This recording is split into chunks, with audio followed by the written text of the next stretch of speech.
Hello and welcome back to the Shea Station podcast. It's episode 116. This is the second time today I'm doing this intro because we did an episode this morning all about Jacob deGrom, and now that's old news because Justin Verlander has just signed with the Mets on a 2-year, $86 million deal with a third-year vesting option. We just found out about this, so you're going to get our raw reaction. I'm one of your co-hosts, Jack, a.k.a. Jolly. Joining me is former Mets pitcher Jerry Blevins. Jerry, shoot, what the hell, man? What's going on? Yeah, we went from JD to JV. I'm excited, man. I've been on the receiving end, give it a decade ago, on the Scherzer Verlander combination when they were in Detroit together. They beat my A's, whom you have become familiar with through our friendship entanglement, if you will, from a fancy word. But I'm excited, man. This is a big deal. This is another huge AAV sign. This is another huge, we are going for it, because both him and Scherzer want to win a World Series, another one for both of them.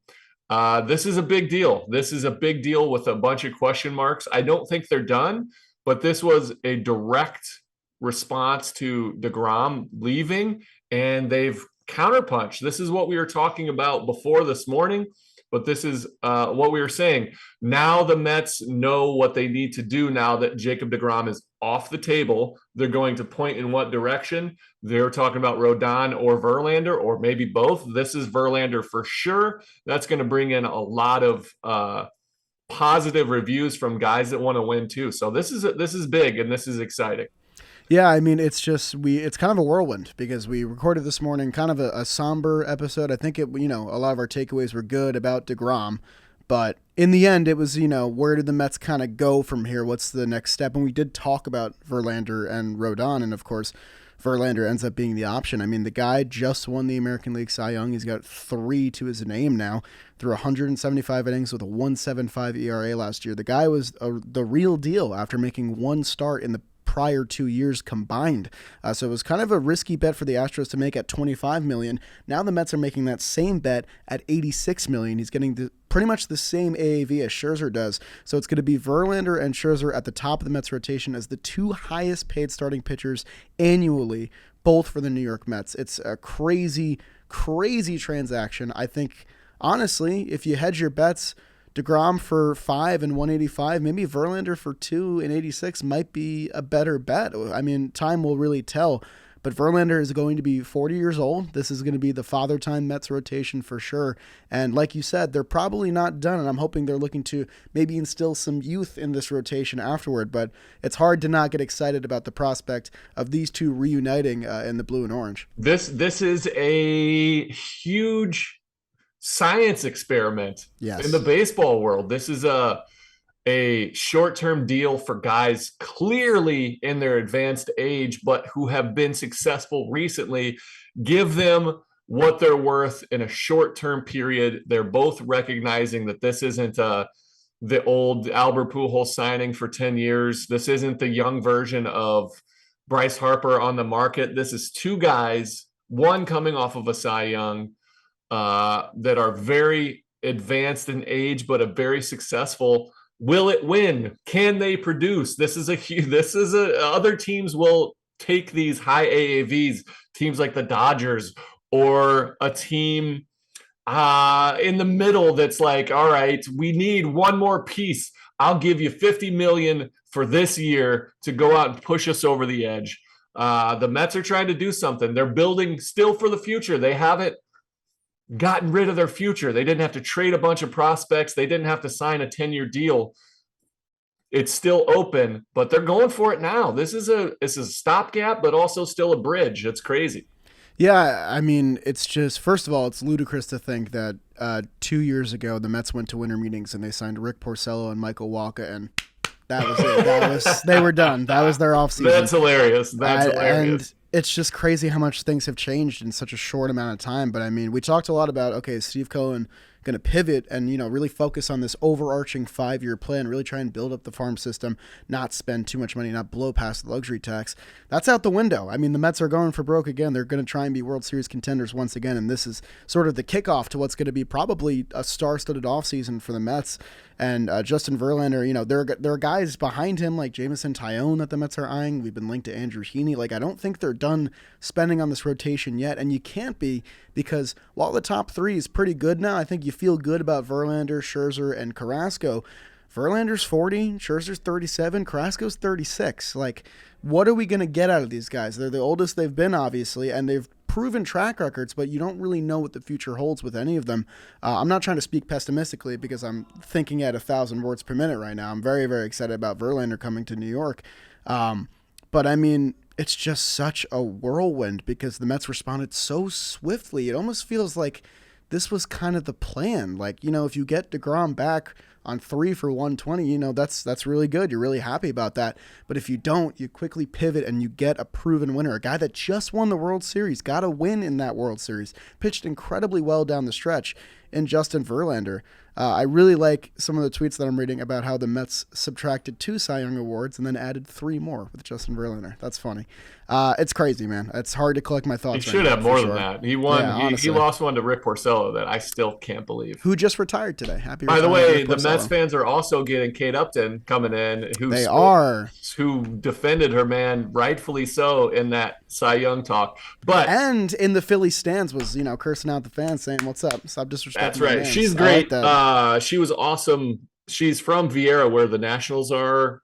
Their old spring training home. So she does a lot for the area. They're getting good. They're getting, this will be a Hollywood signing for everything that Justin Verlander is on the field. He's also that off the field. I've had a chance to run into him a few times.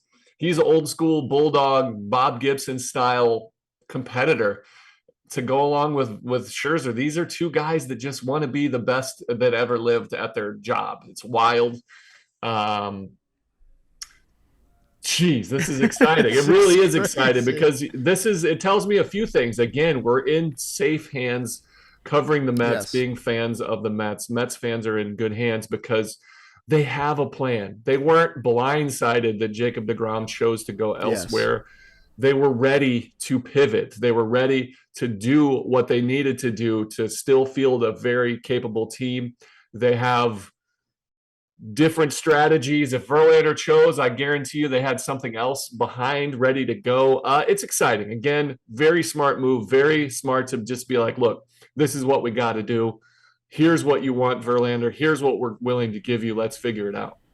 And Verlander is a guy that has pitched in the American League his entire career. There are some longtime National League hitters that maybe have never seen Justin Verlander before, and he's coming to the NL East for the first time, which is extremely exciting. And, if the Mets bring back Chris Bassett as well, you kind of have like this old man legion in the rotation, which I kind of love. Like, I kind of love that they're all just like grizzled vets. And I know I talk about this a lot when we bring in new players, but I really, really like signings where we bring in guys that have been around the block and are proven winners. Justin Verlander has pitched in so many big games in his career, including just last year. 3-time Cy Young winner, has been to the World Series, has won the World Series, has lost the World Series, which I think is equally as important, building that adversity and how you respond to it. It's a really, really fun signing. And I didn't expect it to happen on day 1 of the winter meetings, but that must mean that the Mets brass really wowed this guy and really convinced him that this is the place he needs to be, because it didn't take long to pivot and bring him home, which is insane. And I'm looking at his numbers from last year, and I can't even believe that he's already a Met. Give me some numbers. 28 starts, which is amazing coming off a Tommy John year. That's crazy. 28 starts, you take that to the bank. 175 innings.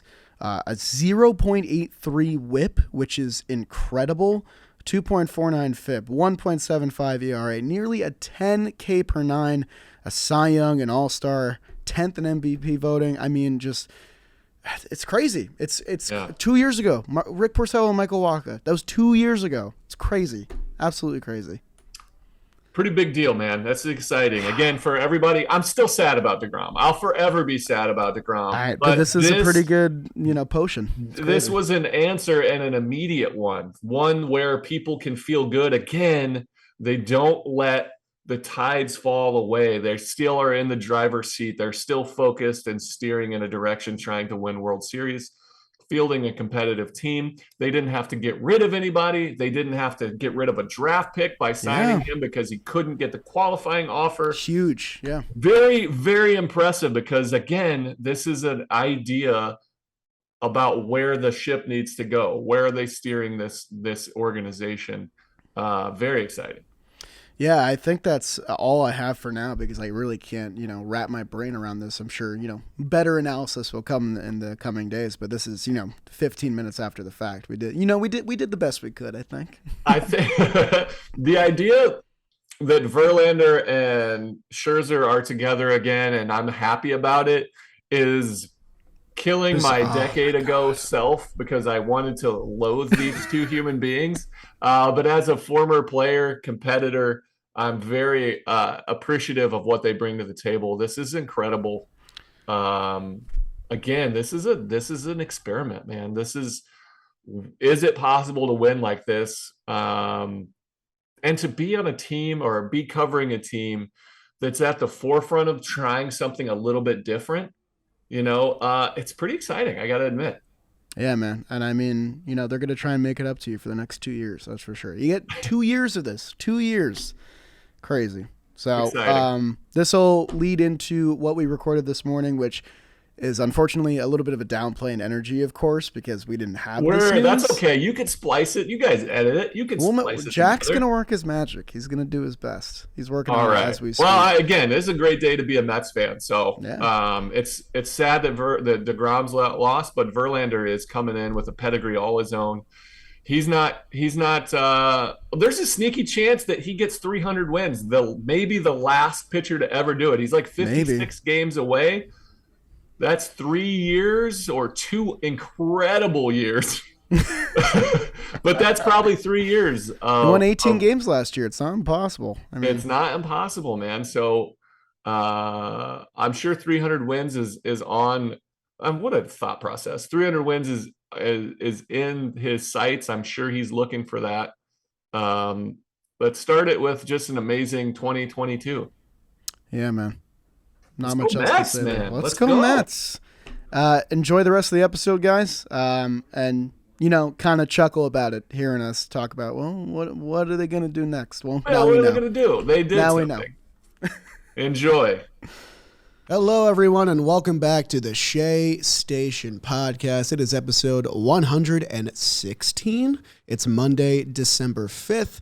And by now, you've seen our reactions about the news about Jacob deGrom. I did a little 10-minute video. Jerry did his own reaction on his page. And we wanted to sit down today to kind of do a full thought process, get all the thoughts out in the open, and do a proper episode for Jacob deGrom here. So that's what we're going to do for the next half hour. I'm one of your co-hosts, Jack, a.k.a. Jolly. Joining me is Jerry Blevins. Jerry, how are you doing, man? How was your weekend? I'm good. Good weekend. Still sad that Jacob deGrom's not going to be a New York Met. But I'm good. It was fun. We went to Cirque du Soleil with some family and friends. Fun stuff. And the Bengals beat the Chiefs, right? I mean, I was going to say it, but yeah, they beat again, they beat 3-0 this year, by the way. Just saying. Yeah. Yeah, but the larger baseball news is Jacob deGrom is a Texas Ranger for at least the next 5 years, a 5-year, $185 million contract. That is a lot of money. It also includes a 6th-year option that could take it up to $222 million. Our guy John Boy broke down the 6th year for those who don't know. I think the condition is that in the 5th year, if deGrom throws at least 170 innings, finishes top 5 in Cy Young voting, and finishes the year healthy, he'll get that option exercised. It's a lot of money. It makes Jacob deGrom the second highest paid player or second highest paid pitcher in baseball next season, right behind Max Scherzer. And there's a lot to kind of dissect and take apart about the contract. But first, Jerry, I just want to get your raw emotional take about the whole situation. Yeah, purely selfishly, I am sad. I'm sad that I won't get to cover him quite as closely. I've said it a million times, but one of the highlights of my career is just watching this guy go to work and being a part of that 2018, that 2017, that 2016 team, watching him ascend to God level, S tier amazingness. The guy is truly special. So I am sad. I was thinking about spring training and how it's basically this huge spectacle every time he takes the mound in a bullpen. You see all of his peers come around. It's like everything stops in the entire facility and people come around to watch this guy because he's that special. And that's gone. The mystique of him being the Met. He's now a Ranger. So I am excited for him, though. I'm excited to see what Texas is doing. I mean, they went out and got Marcus Semien and Seager, and now they get deGrom. I don't know what they're doing, but I know Chris Young is a very smart man, very competitive, wants to win. Shout out to my scout that signed me, Brian Williams. We were with the Cubs. He is now with the Texas Rangers. I spoke to him this morning. He's excited. Just want to give him a shout out. But I'm excited to see what he does, and I'm more excited to see what the Mets do now that big question mark is off the table. So I think I'm now past most of the sorrow, and I'm sure I'll go in and out forever because I'm still sad that Freddie Freeman isn't a Brave anymore. But I'm excited to see what the Mets do now that there's a clearer path to what they have to do now. Yeah, no, I definitely agree. I'm glad that you shout out Chris Young, former Met. I think that connection kind of always was there between him and deGrom, and the Rangers are definitely building something interesting. They had Semien and Seager, like you mentioned before. Nathaniel Lowe had a really quiet, good year at first base for them. Jonah Heim has been great. And that rotation looks kind of solid now. Martin Perez is there, John Gray, Dane Dunning had a good year. They got Jake Odorizzi, and now they have Jacob deGrom. It's going to be interesting to see if it's enough to kind of compete with the Astros and the Mariners, who kind of seem like they're a leg up still. But I don't believe the Rangers are done. They're still linked to Carlos Rodon, and we'll definitely talk about Rodon in a little bit as potential options that the Mets can explore to try and replace Jacob deGrom. But it is a ton of money. I mean, it places Jake at the top end of the guys getting paid next year to throw balls from the pitching mound. Right ahead of Garrett Cole, guys like Shohei Ohtani, Chris Sale. They're right up there with deGrom. And, he gets the deal he's been looking for. We knew from the beginning of the season that he was going to opt out. He made it abundantly clear from the get-go, despite that, option that would still give him a lot of money to stay with the Mets next year. And the Mets were in it. I think their last offer was a 3-year, $120 million offer, which the Rangers kind of just blew past. It didn't really give them a chance to get a rebound in there. I will say, as a Mets fan of many, many years, from a pure fan perspective, the only silver lining is that Jacob deGrom is not an Atlanta Brave, which I think is, it's worth mentioning because that would have been, 4 or 5 years of watching deGrom pitch for your arch rival. It would have been much, much tougher to swallow. The Mets will see the Rangers every year with the new stipulation that every team plays every team, but it's definitely a different magnitude there. And the Rangers don't have that lineage of producing a winning ball club every year. So I at least am happy about that. I'm trying to find positive notions in any of this. And the other positive notion is that, last year we saw Steve Cohen going on a rage spending spree after Steven Matz signed with the Cardinals, thinking that he would come to the Mets. This takes that to a whole new level because it's Jacob deGrom, and the free agent market is robust with talent this year, to say the least. Yeah, it'll be interesting where they go, what they do. I want to touch upon, there's a lot of talk about, he's just a sellout. He just wanted money, didn't want New York. What are your thoughts on that kind of the jaded aspect of how you feel? Give me your thoughts. So yeah, I think I definitely want to gauge you after this because I think it's important to have the fan perspective and the analyst perspective with this kind of thing. One thing I want to say is that baseball players don't really ever get the chance to choose where they want to play if they're at that kind of elite level that Jacob deGrom is. There's always going to be loopholes and team control things to try and keep them for as long as they can. And this was Jacob deGrom's first real opportunity to choose where he wanted to go. The guy warms up to the song Simple Man by Leonard Skinner. He is a country boy, he's not New York bred. I'm sure he was built for New York because he had plenty of success here. But maybe it was a change of scenery thing. I don't really take it as greed because if you're at the top of your profession, You should try to get the most money possible. And there was a team willing to give Jacob deGrom a ludicrous amount of money. Granted, 3 years, $120 million is still a sizable contract that I think, deGrom would have been happy with if not for the Rangers' offer. But you kind of have to expect it at the end of the day that the Rangers were in pursuit of this guy for over a year. deGrom made plenty of mention that he kind of wanted to be a little bit closer to the South. And, with all things considered, the Mets still got one of the best 9-year stretches of any pitcher maybe ever in their history. A fan like myself wanted to see deGrom go, goalpost to goalpost, finish the entire career with the Mets. But that kind of thing it doesn't really happen anymore. I mean, the example I brought up in my reaction was Adam Wainwright is going to give it one more year with the St. Louis Cardinals, and that'll be it. And that'll be pretty much the only example outside of Clayton Kershaw that I can think of one guy staying with one team for their entire career. There's a lot of behind-the-scenes stuff. He might join him in Texas. That's true. Kershaw is deGrom's age. He's still got probably 6 or 7 good more years because he's Clayton Kershaw and he's amazing. But take it for what you will. I'm sure we're not going to tell people how to feel, and you said that in your reaction. I really appreciated that because feel however you want. You're entitled to have that reaction because this is a monumental day. On the worst end. For Mets in their history, but it's a tough pill to swallow for sure. Yeah. You touched on it good. I don't know if Kershaw has like 6 or 7 years. I think his body is, and I don't know if he wants to do it for that long. He's got kids, whatever the case may be. I think he's pitching until he's 40. Come on. You think? I don't know if he's going to want it. I don't think he's Tom Brady, but well, it could be. I hope he does. He's fantastic. But for me, deGrom, the New York thing, he did enjoy pitching here. I know for a fact.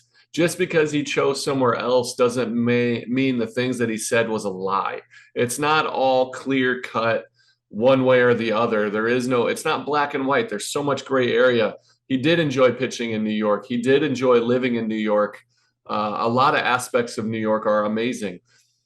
I know he didn't enjoy as much of the media attention, which comes with New York and part of the job, which he opened up to later in his career. But just let me pitch, I'll do my thing. And he learned that part of being one of the best pitchers in the biggest market is you have to open up a little bit. You have to be more available. And he did it, and he did it fine.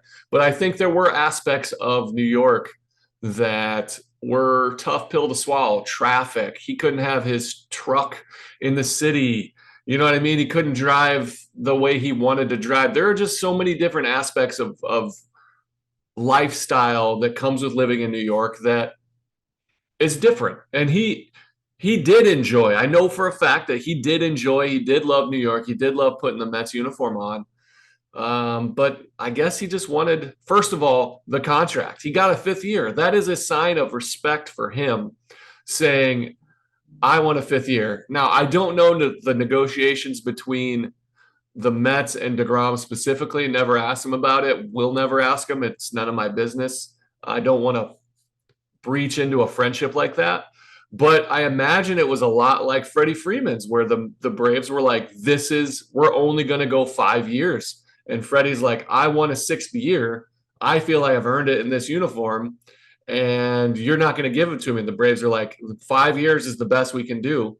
So I think maybe that the Mets were like 3 years, maybe 4 years is all we can do. And the Rangers were like, we'll give you a 5th year with a possible 6th year. And that is a huge sign of respect. So that, on top of just seeing something different, playing in Texas, being outside of New York City is appealing. A different way of life. He can buy a home. He can buy a whole plot of land and live. You can't do that in New York, not in the same way. It's just different. And it's no disrespect to New York. He's not saying, I hate your way of life. He enjoyed it. He's just saying maybe it's time for something different. So I understand your anger, but I don't think this is a clear cut. You're a liar. You said you wanted to be a Met and you chose not to be. I think there was a 1,000 million different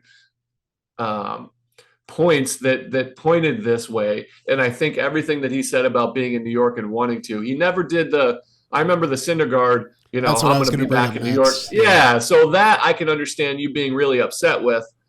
this was different. He said all along, I'm opting out and I'm going to see what free agency is. It's nothing against New York. It's nothing against the Mets, nothing against the fans, nothing against the city. He just needed something different, I guess. And a team offered him a sign of respect at a great amount of money with a lot better taxes and something different. And all those things added up to being he's going to choose to go on a new adventure. So, he has every right to do it. Like you said, baseball players, athletes in general, hardly ever get a chance to choose where they want to go. And he got a chance to do that, and he chose something different. Yeah, I mean, 9 years is a long time, and I wanted to ask the listeners about how they felt about the whole thing because we were about 48 hours removed last night. We posted on Shea Station Twitter and Instagram just asking you guys for reactions and comments, and there's two from Twitter that I wanted to pick out and specifically highlight for what you just said exactly.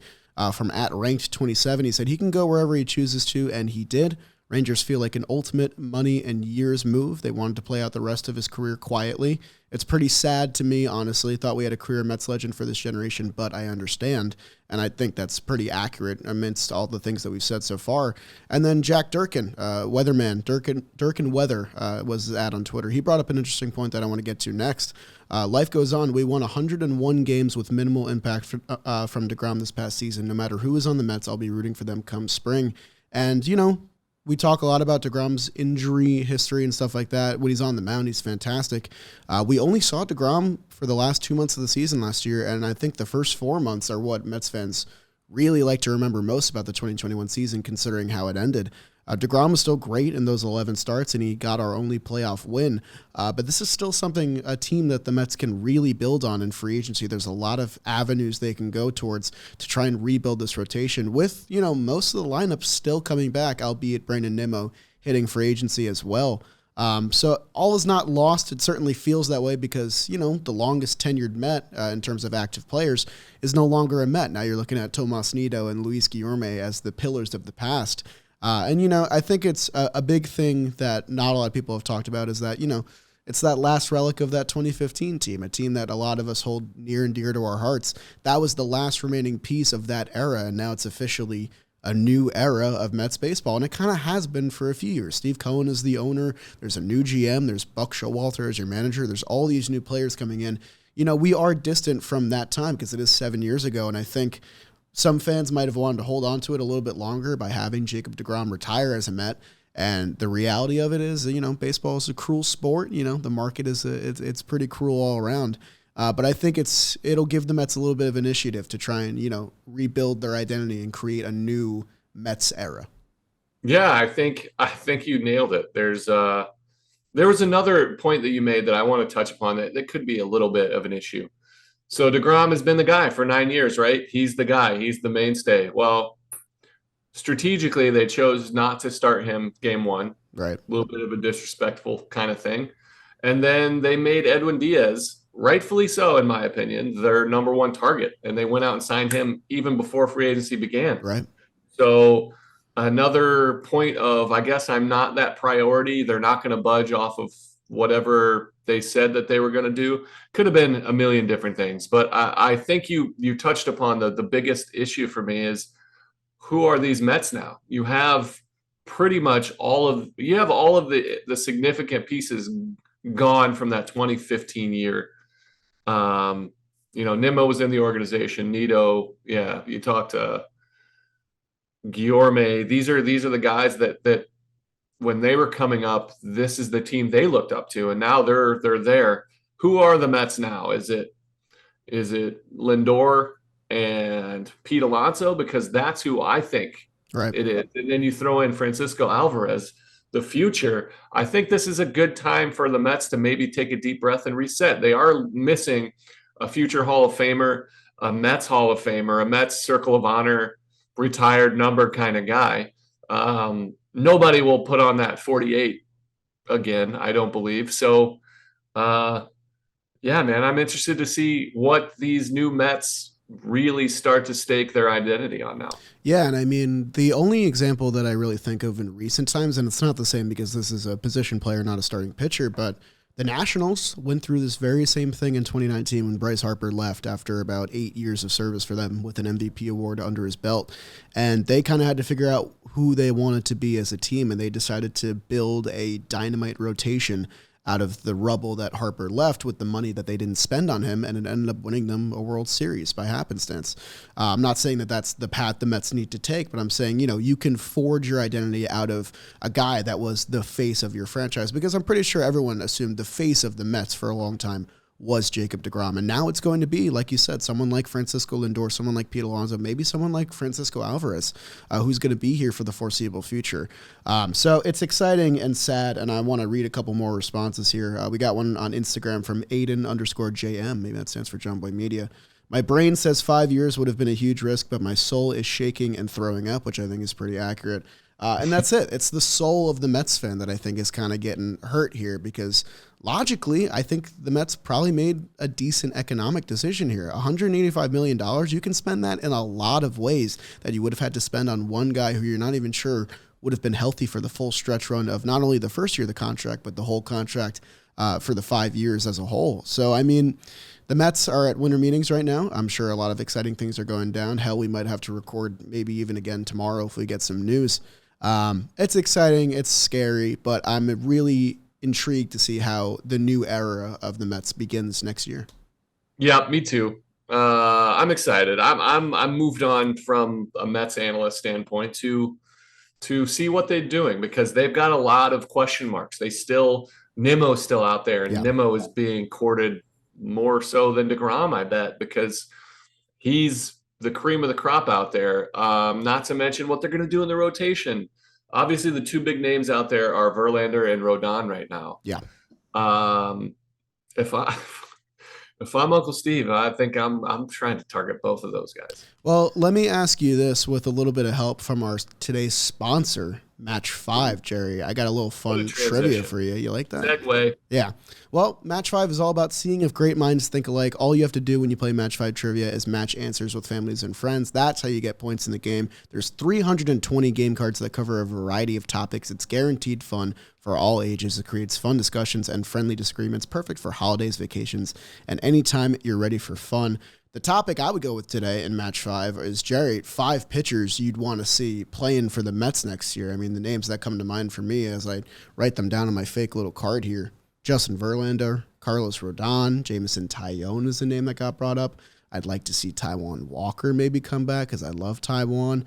A lot of names that are out on the market right now that we could potentially see in the blue and orange next year with a lot of free up money from Jacob deGrom. I assume Jerry probably had the same answers as me in his fake notebook as well. Guys, if you want to go play Match 5 yourself, you can save 15% when you order now by using the coupon code JOHNBOY. Order your copy of the Match 5 trivia game today at match5trivia.com and use that code JOHNBOY for 15% off. Thank you to them for sponsoring today's episode. Thank you, Master of Ceremonies there. So Nimmo's market is crazy too, because there's nothing out there besides Brandon Nimmo as center fielder goes. Besides Aaron Judge. He's also been very prone to injury in his career. He's young. He's a great person, great work ethic, trending forward. I like him. I would go after him if I were on any team. But there are question marks, and the Mets still need power. And you can get power by sliding Starling Marte into center and getting somebody to do those corner outfield spots that likes to hit home runs, or moving McNeil out and getting a second baseman or a third baseman. You need power still. You can adjust your kind of approach at the plate and not be so reliant upon on base. It's an interesting approach. I still think it's not like now we have to get Brandon Nimmo. I don't feel that way. And that's weird for me to say, because I love him. I think he very well could be the face of the New York Mets for the next however long his contract is. For me, because he's a lifelong Met so far. He was a first rounder. We've seen him mature and blossom in front of our own eyes. And that's a great story. Yeah. And he's easy to root for. So I still think there's pivot options out there for the New York Mets if they don't go all in on Brandon Nimmo. Yeah, I mean, it's just center field is so thin in this market, man. I mean, you have Kevin Kiermaier outside of him, Cody Bellinger got non-tendered, and you could move Marte there, but Marte is coming off core surgery. He's going to be 34. You know, his arm still looks great, but I don't know how much of a center fielder he can still be. I am of the opinion that from the get-go, I wanted the Mets to bring back two of their big three. I think we both kind of figured Edwin Diaz would piece into that pretty well, and the Mets proved that by signing him basically immediately.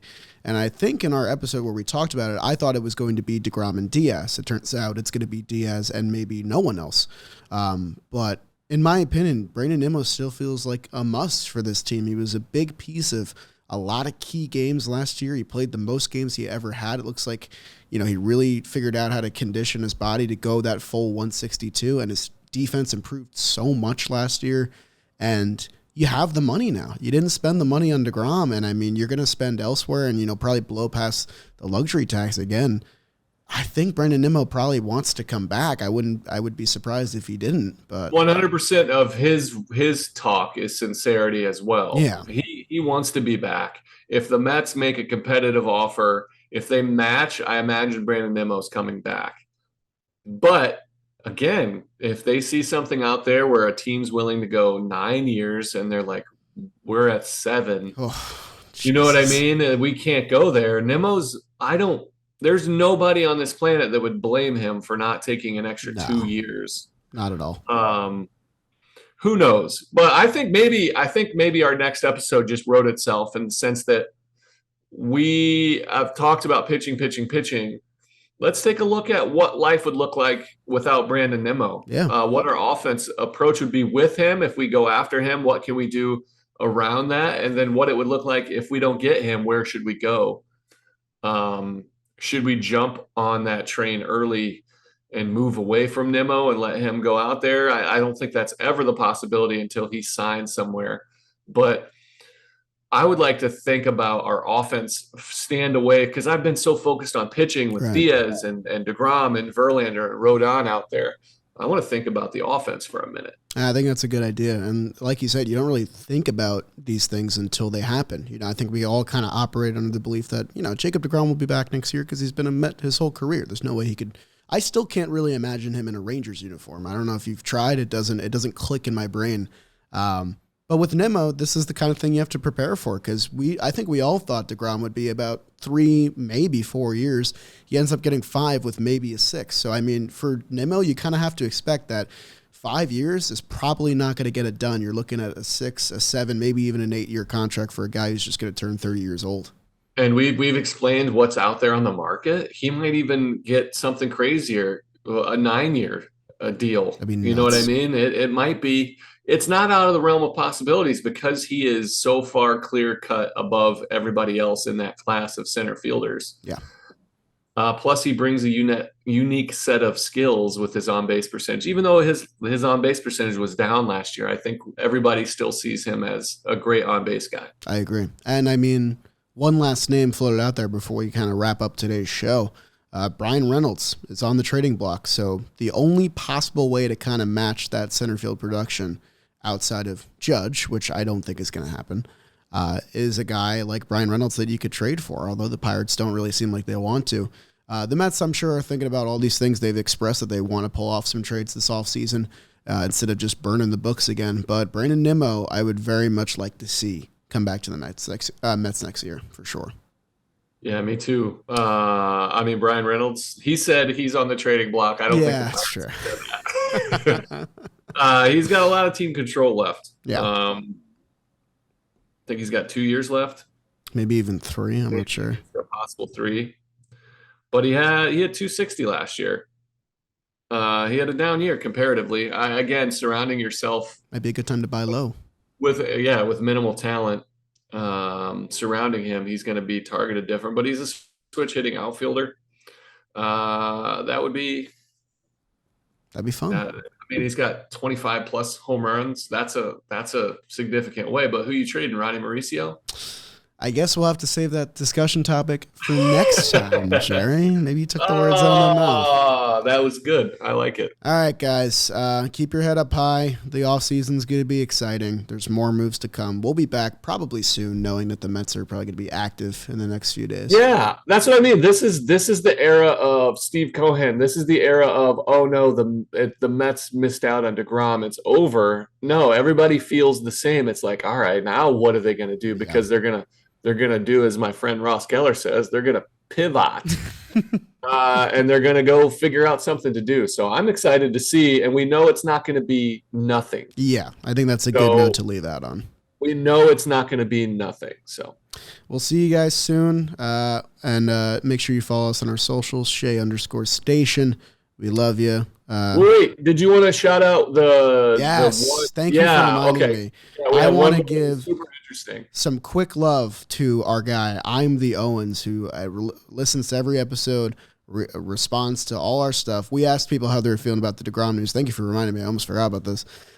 Poor I'm the Owens. The news broke during his wedding. A lifelong Mets fan had the news that Jacob deGrom left the Mets during his wedding. He said, I think it actually softened the blow since I was distracted. It sucks, but I wish him the best and hope he's healthy, but just a little less good than when he was a Met, which I can respect a lot. I hope you're doing well, man. I hope you're his wife okay. Are Mets fans, correct? What did you say? He and his wife are Mets fans, right? I believe so. Yeah, I think it's a pair of Mets fans over there. Oh, so they consoled each other on their honeymoon as I know. I hope the honeymoon's not ruined. Yeah, you brought that up before. I hope you guys are still having fun. Trust me, they'll be distracted. But yeah, sending our regards to you, my man. Hope you're doing okay. Thanks for being a loyal listener. Yeah, to all Mets fans. Hope you guys are doing okay. It'll be a fun offseason. Let's go Mets. Let's go Mets. And we got to change the outro now because I had deGrom calling it. Is this it? This will be the final airing. I guess so. Yeah, this will be the final. Yeah, we'll do it like that. See you soon. LGM. LFGM. Nice. Alonso to his left, flip to deGrom, and the ball game is over.